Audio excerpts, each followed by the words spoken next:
my great pleasure that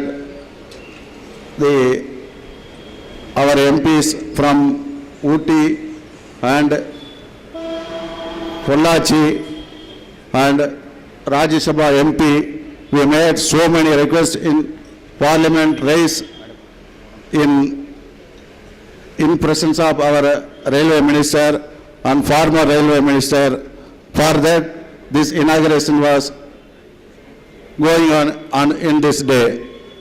So, on behalf of Coimbatore constituency, first of all, I thank to Railway Minister and their staffs. And also, in this, the Honorable Ministers aware, the Tamil Nadu is one of the role model of India for so many departments, particularly education and health and rural developments and all other department is India looking forward for the Tamil Nadu. In last decades, the Tamil Nadu is the number one in India. It was celebrated by all our MPs in Parliament. It was not only said by the ADMK MPs, the Honorable Ministers knows very well in every budget session or other session, other states MPs also, they demand so many requirements made by in the presence of even the Prime Minister was present in the Parliament and other ministers was in the present. The Tamil Nadu is the best state in the India, so we need the role model of Tamil Nadu. So the only we demands for the Honorable Ministers, all MPs from the Mettupalayam to Erode, we made so many requests, and I make the following request on the behalf of Coimbatore constituency, for which I had made in the Parliament and also in presence of our Honorable Ministers.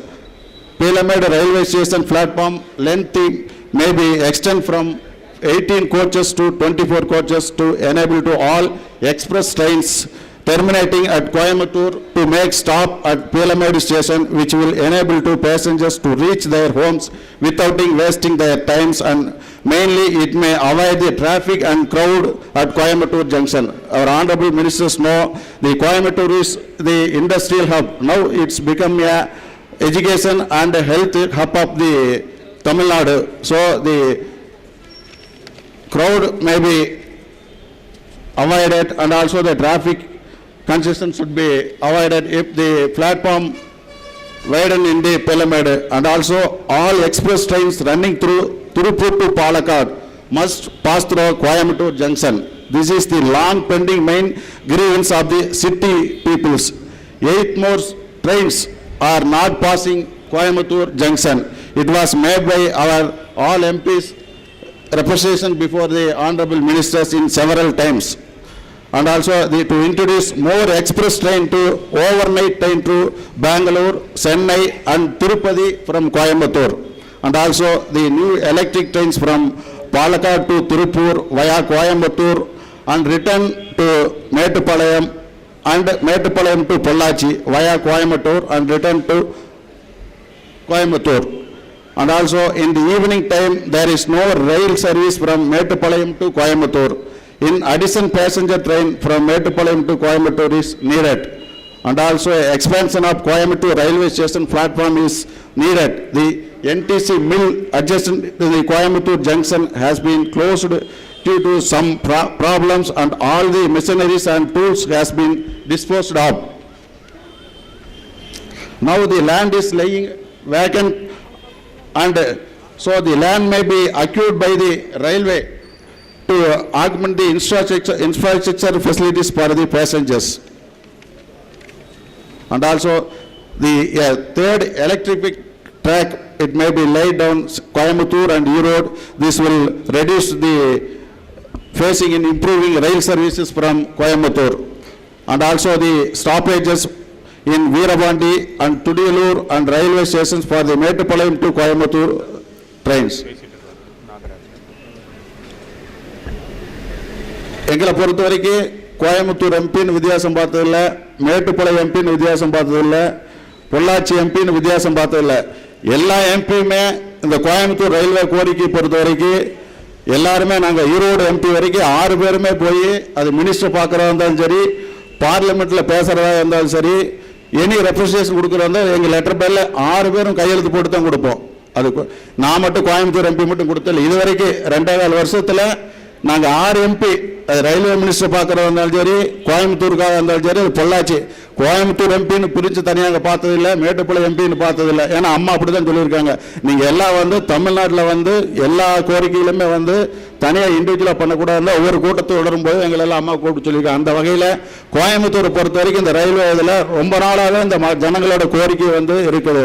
நிச்சயமாக நமது railway அமைச்சர் அதை நிறைவேற்றி கொடுப்பார் என்ற இந்த நல்ல வேலையில நம்பி, எப்படி மாண்புமிகு இதயம் புரட்சித் தலைவி அம்மா அவர்கள் இன்று இந்தியாவுக்கே தமிழ்நாடு ஒரு முன்மாதிரியான மாநிலமாக விளங்குவதற்கு அல்லும் பகலும் உயராது பாடுபட்டு மக்களுக்காகவே மக்களால் நான் என்று வாழ்ந்து கொண்டிருக்கின்றார். அதே போன்று நமது ரயில்வே துறை அமைச்சர் நிச்சயமாக இந்த கோயம்புத்தூர் மக்களின் கோரிக்கையை நிறைவேற்றி தருவார் என்று இந்த நல்ல நேரத்திலே கூறி, மாண்புமிகு இதயம் புரட்சித் தலைவி அம்மா அவர்கள் மத்திய அரசிற்கு எல்லா வகையிலுமே அனைத்து விதமான உதவிகளையுமே செய்து வந்து கொண்டிருக்கின்றார்கள். எந்த துறை எடுத்துக்கொண்டாலும் சரி, அந்த துறை தமிழகத்தில் முதலாக நிறைவேற்றுகின்ற ஒரு துறையாகத்தான் இருந்திருக்கின்றது என்று அனைத்து அமைச்சர்களுமே மத்திய அமைச்சர்களுமே பல்வேறு காலகட்டங்களிலே நாடாளுமன்றத்திலே பேசியிருக்கிறார்கள். இதெல்லாம் இதை குறிப்பிடுவர் என்று சொன்னால் நிச்சயமாக இந்த ரயில்வே துறைக்கு மாண்புமிகு அம்மா அவர்கள் என்ன உதவி செய்ய வேண்டுமோ அதை நிச்சயமாக செய்து கொடுப்பார். எப்படி நீங்கள் எந்த துறை எடுத்தாலும் அது தமிழ்நாடு முதன்மை மாநிலமாக இருக்கிறது, தமிழ்நாடு இஸ் த பெஸ்ட் அப்படி என்று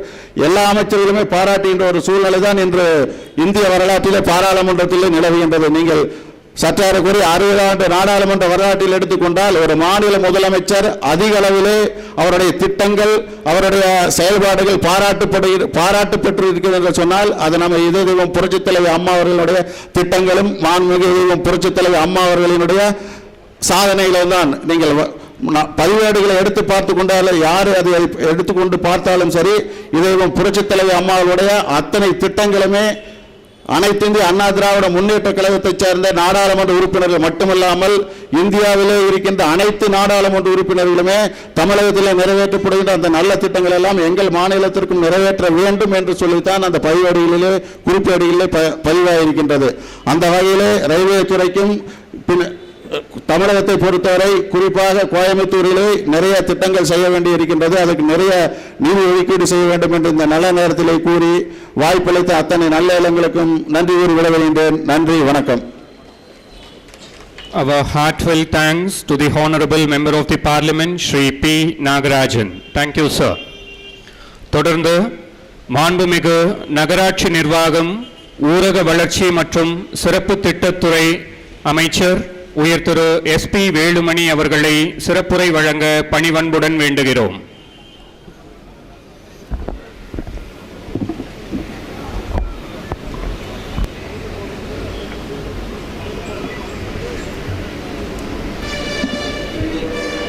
தென்னக ரயில்வே சேலம் கோட்டத்துக்குட்பட்ட கோவை, இருகூர் மற்றும் மேட்டுப்பாளையம் ரயில் நிலையங்களில் பயணிகளின் வசதிக்காக புதிதாக நிறைவு செய்த பணிகளை பயன்பாட்டிற்கு திறந்து வைத்தும் புதிய பணிகளுக்கு அடிக்கல் நாட்டிடும் விழாவில் கலந்து கொள்ள எனக்கு வாய்ப்பளித்த மாண்புமிகு தமிழ்நாடு முதலமைச்சர் புரட்சித் தலைவி அம்மா அவர்களுக்கு எனது நெஞ்சார்ந்த நன்றியை முதலில் தெரிவித்துக் கொண்டு, இக்கூட்டத்தில் கலந்து கொண்டுள்ள மாண்புமிகு மத்திய ரயில்வே துறை அமைச்சர் திரு சுரேஷ் பிரபு அவர்களே, இந்த நிகழ்ச்சியிலே கலந்து கொண்டிருக்கக்கூடிய மாண்புமிகு தமிழ்நாடு முதலமைச்சர் புரட்சித் அம்மா அவருடைய அன்பை பெற்ற நம்முடைய நாடாளுமன்ற உறுப்பினர்கள், கழக அமைப்பு செயலாளர் அண்ணன் நாடாளுமன்ற உறுப்பினர் அண்ணன் AKS அவர்களே, இந்த பகுதியுடைய நாடாளுமன்ற உறுப்பினர் அருமையன் AP நாகராஜ் அவர்களே, எங்களுடைய தொகுதி நாடாளுமன்ற உறுப்பினர் அருமை சகோதரர் மகேந்திரன் அவர்களே, நீலகிரி நாடாளுமன்ற உறுப்பினர் அருமை சகோதரர் கோபாலகிருஷ்ணன் எம்பி அவர்களே, இந்த நிகழ்ச்சியில் கலந்து கொண்டிருக்கூடிய மேட்டுப்பாளையம் சட்டமன்ற உறுப்பினர் அருமையினர் ஓகே சின்னராஜ் அவர்களே, மேலும் இந்த இனிய விழாவிலே கலந்து கொண்டுள்ள ரயில்வே துறை உயர் அதிகாரிகளே, ஊழியர்கள் மற்றும் பொதுமக்களே, அனைவருக்கும் எனது முதற்கண் வணக்கத்தை தெரிவித்துக் கொள்கிறேன். கோவை மாவட்டத்திலே சிறந்த ஜவுளி உற்பத்தி பஞ்சாலைகளும் என்ஜினியரிங் தொழிற்சாலைகளும் சிறு குறு மற்றும் நடுத்தர தொழிற்சாலைகள் பெருமளவில் உள்ளன. மிகச்சிறந்த கல்வி நிறுவனங்கள் மற்றும் ஏற்றுமதி தொழில் நிறுவனங்கள், மேலும் தற்போது தகவல் தொழில்நுட்ப நிறுவனங்கள் கோவை நகரில் பெருகி வருகின்றன. இதனால் தொழில் ரீதியாக கோவை நகருக்கு வந்து செல்வோர் எண்ணிக்கை பல்லாயிரக்கணக்கில் நாளுக்கு நாள் உயர்ந்து கொண்டே வருகிறது. ஆகவே அதற்கேற்ப உட்கட்டமைப்பு மேம்படுத்துவது மிகவும் அவசியமாகிறது. ஆகவேதான் தென்னிந்தியாவின் மான்செஸ்டர் என்று அழைக்கப்படும் கோவை மாவட்டத்தில் உட்கட்டமைப்பை மேம்படுத்த மாண்புமிகு தமிழ்நாடு முதலமைச்சர் புரட்சித் தலைவி அம்மா அவர்கள் உலக தரத்திற்கு உயர்த்திடும் வகையில் எண்ணற்ற வளர்ச்சி திட்டங்களை வழங்கி செயல்படுத்தி வருகிறார்கள். அந்த வகையில் இன்றைக்கு 820.20 கோடி மதிப்பில் அவனாசி சாலை இப்பிளிவாளையம் முதல் விமான நிலையம் வரை உயர்மட்ட மேம்பாலம் இது அவசியமானது என்று நம்முடைய கோவை மாவட்ட மக்கள் கேட்டார்கள். இந்த 2016 தேர்தலுக்குள்ளே கொண்டு வந்து இன்றைக்கு இந்த பட்ஜெட்லையும் கூட இன்றைக்கு ஆய்வுக்கு எடுத்துக்கொள்ள சொல்லி அம்மா உத்தரவிட்டிருக்கார்கள். அதே போல் 162 கோடி மதிப்பிலே காந்திபுரம் உயர்மட்ட பாலம், 168 கோடி மதிப்பில் ஆத்துப்பாலம் முதல் ஒப்பனகார வீதி வரை உயர்மட்ட பாலம், 320 கோடி மதிப்பில் மேற்கு புறவழிச்சாலை, 800.25 கோடி மதிப்பில் மேட்டுப்பாளையம் முதல் சாய்பாபா காலனி வரை 4 வழிச்சாலை, 500.25 கோடி மதிப்பில் ஈச்சராணி முதல் பொள்ளாச்சி வரை 4 வழிச்சாலை, 2328 கோடி ரூபாய் மதிப்பில் கோவை மாநகராட்சிக்கு மல்டி லெவல் கார் பார்க்கிங், அதே போல் அடுக்குமாடி கட்டடங்கள், டனல், குகை வழியாக குடிநீர் போன்ற பல திட்டங்களை, அதே போல சிட்டியில் இருக்கக்கூடிய நெரிசலை தவிர்க்க வெள்ளூர் பஸ் ஸ்டாண்ட், லாரிப்பேட்டை என்று பல திட்டங்களை அறிவித்து எல்லாம் இன்றைக்கு ஆய்விலே பல முன்னேற்றத்திலே இருக்கிறது. அதே போல 83 கோடி ரூபாய் மதிப்பில் அரசு மருத்துவமனை, இன்றைக்கு அரசு மருத்துவக் கல்லூரி, இன்றைக்கு அந்த மருத்துவமனை இன்றைக்கு தனியார் மருத்துவமனைக்கு விட ஒரு படி மேலாக இன்றைக்கு அம்மா அவர்கள் மேம்படுத்தி வந்திருக்கிறார்கள். 19 கோடி மதிப்பில் இன்றைக்கு மாவட்ட ஆட்சியர் அலுவலக கட்டிடம், இது போன்ற எண்ணற்ற வளர்ச்சி திட்டங்களை வழங்கி கோவையை சர்வதேச தரத்துக்கு உயர்த்திடும் வகையில் மாண்புமிகு தமிழ்நாடு முதலமைச்சர் புரட்சித் தலைவி அம்மா அவர்கள் திட்டங்கள் வழங்கியுள்ளார்கள். மேலும் மாண்புமிகு அம்மா அவர்கள் தலைமையிலான அரசு ரூபாய் 500 கோடி ரூபாய் நிதி ஒதுக்கி மாண்புமிகு பாரத பிரதமர் அவர்களும் தலைமையிலான மத்திய அரசும் 500 கோடி ரூபாய் ஆக மொத்தம் 1000 கோடி ரூபாய் நிதி ஒதுக்கி கோவையில் ஸ்மார்ட் சிட்டி அமைய இன்றைக்கு நடவடிக்கை எடுக்கப்பட்டு வருகிறது. மத்திய அரசும் தெற்கு ரயில்வே சேலம் கோட்டத்துக்குட்பட்ட கோயம்புத்தூர் ரயில் நிலையத்தை பயணிகளின் அடர்வுக்கேற்ப நவீனப்படுத்திடும் வகையில் குளிர்சாதன வசதி கொண்ட 2 உயர் வகுப்பு காத்திருப்போர் அறைகள், குளிர்சாதன வசதி கொண்ட படுக்கை அறை, குளிர்சாதன வசதி கொண்ட கூடுதல் ஓய்வறைகள் மற்றும் காத்திருப்போர் அறை ஆகியவற்றை பயணிகளின் பயன்பாட்டுக்கு இன்றைய தினம் திறந்தும் 2 நகரும் மின் படிக்கட்டுகள் மற்றும் 2 மின் தூக்கிகள், நகரும் மின் படிக்கட்டுகள் வசதி கொண்ட நடை மேம்பாலம், தானியங்கி பல அடுக்கு 4 சக்கர வாகன நிறுத்தம் ஆகியவற்றுக்கு அடிக்கல் நாட்டியும், மேலும் மேட்டுப்பாளையம் ரயில் நிலையத்தில் 24 பெட்டிகள் கொள்ளும் அளவுக்கு நடைமேடை 1-2 நீட்டிக்க அடிக்கல் நாட்டியும் மற்றும் இருகூர் ரயில் நிலையத்தில் சரக்கு முனையத்தை பயன்பாட்டுக்கு அர்ப்பணித்தும் தொழில் முனைவோர்களும் ரயில் பயணிகளும் பயன்படும் வகையில் கோவை ரயில் நிலையங்கள் மேம்படுத்தப்பட்டு வருவது மக்களுக்கு மிகவும் பயனுள்ளதாகும். அதே போல நம்முடைய மேடையில் அமர்ந்திருக்கக்கூடிய 4 நாடாளுமன்ற உறுப்பினர்கள் பல கோரிக்கைகளை இங்கே வைத்தார்கள். பொள்ளாச்சி நாடாளுமன்ற உறுப்பினர் கூட இன்றைக்கு அந்த போத்தனூர் பொள்ளாச்சி ரயில்வே வேலை நடந்து கொண்டிருக்கிறது, அதை வேகப்படுத்த சொல்லி இன்றைக்கு கோரிக்கை வைத்தார்கள். அதே போல இன்றைக்கு நீலகிரி நாடாளுமன்ற உறுப்பினர் மேட்டுப்பாளையம் ஊட்டியில் இருப்பவர்களெல்லாம் பயன்படுகின்ற வகையில் ஈரோடு வழியாக, திருப்பூர் ஈரோடு வழியாக சென்னை செல்வதற்கு ஒரு ட்ரெயின் வேண்டும் என்று கேட்டார்கள். அதே போல நம்முடைய கோவையிலிருந்து சென்னைக்கு அதிவேக ரயில் எக்ஸ்பிரஸ் வேண்டும் என்று கேட்டிருந்தார்கள். அதே போல இன்றைக்கு நம்முடைய ஏகேசன் அவர்கள் நாடாளுமன்ற உறுப்பினர் பல கோரிக்கையை வைத்தார்கள். அதே போல நாகராஜன் வைத்தார்கள். அதே போல இன்றைக்கு கடந்த காங்கிரஸ் ஆட்சியிலே நான் அந்த கோரிக்கை இப்போ 4 பேர் நம்முடைய மத்திய ரயில்வே துறை அமைச்சர் கொடுத்துருக்காங்க. அந்த நீலகிரி அதே போல் சேனல் எக்ஸ்பிரஸில் இந்த ஃபர்ஸ்ட் கிளாஸ் நான் ஏசின்றது அது பார்த்திங்கன்னா இந்த மூத்தவர்கள், மூத்த குடிமக்கள், அதே போல் சில பேஷண்ட்ஸ், நோயாளிகள், அவங்கெல்லாம் பார்த்திங்கன்னா அதில் பயணம் செய்வாங்க. அந்த கோச்சை அப்படியே எடுத்துட்டாங்க. அதை மீண்டும் நம்முடைய ரயில்வே துறை அமைச்சர் அந்த கோச்சை திரும்பவும் நீலகிரி எக்ஸ்பிரஸ் அதே போல சேனல் சேர்க்க வேண்டும் என்று சொல்லி, அதே போல மாண்புமிகு தமிழ்நாடு முதலமைச்சர் புரட்சித் தலைவி அம்மா அவர்கள் தமிழ்நாட்டில் இருக்கக்கூடிய ரயில்வே துறைக்கு என்னென்ன தேவை என்று மாண்புமிகு பாரத பிரதமர் அவரிடம் கொடுத்துள்ளார்கள். பல கோரிக்கைகள் வைக்கும்போது ரயில்வே துறைக்கும் கோரிக்கை வைத்துள்ளது. அதையும் இன்றைக்கு நம்முடைய நாடாளுமன்ற உறுப்பினர்கள் எல்லாம் இன்றைக்கு அதை கண்டிப்பாக வேகமாக செய்து தர வேண்டும் என்று கேட்டார்கள். அந்த கோரிக்கையை நானும் வைத்து இந்த இனிய விழாவில் கலந்து கொள்ள எங்களுக்கு நல்வாய்ப்பளித்த மாண்புமிகு தமிழ்நாடு முதலமைச்சர் புரட்சி அம்மா அவர்களுக்கு நன்றி சொல்லி, ரயில்வே துறைக்கும் நன்றி சொல்லி விடைபெறுகிறேன். நன்றி, வணக்கம்.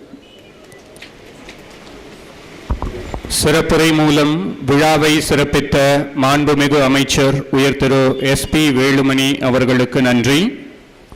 We now request the Honorable Minister for Railways, Shri Suresh Prabhakar Prabhu, to address the gathering.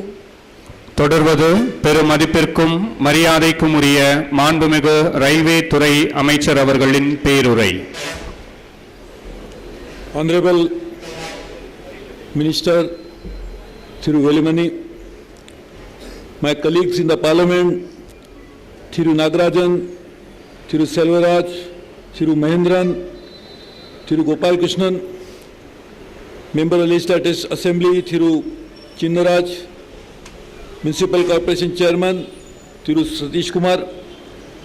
At Ingurs Railway Station, there is a local MLA Thiru Kangaraj, Panchayat Chairperson Padma Sundari, my friends from and my colleagues in the railways, our friends from media and my other distinguished friends. Let me thank Coimbatore for giving us this opportunity of serving them better through various customer amenities. I am aware that our members of parliament have raised several issues. Our general manager is going to meet them immediately after this, so that there is no language barrier, there is no communication gap, and they will try to address some of these issues.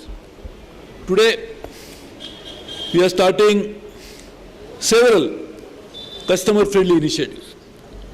In Coimbatore Junction itself, 2 AC executive lounges, AC dormitory and waiting room, laying foundation stone for 2 escalators and 2 lifts, laying foundation stone for skywalk with escalators, laying foundation stone for automated multi-level car parking facility.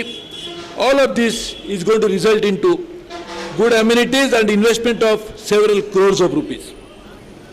Also through video conferencing, we are doing Mettupalayam railway station, which is laying foundation stone for extension of platform 1 and 2, which will be 3.5 crores investment. Also dedication of new freight terminal, which again will result into the new investment of few crores. So all of this major initiatives being undertaken for Coimbatore, as well as multi-level parking, is going to result into several benefits for the people of Coimbatore, as well as in other parts of Tamil Nadu.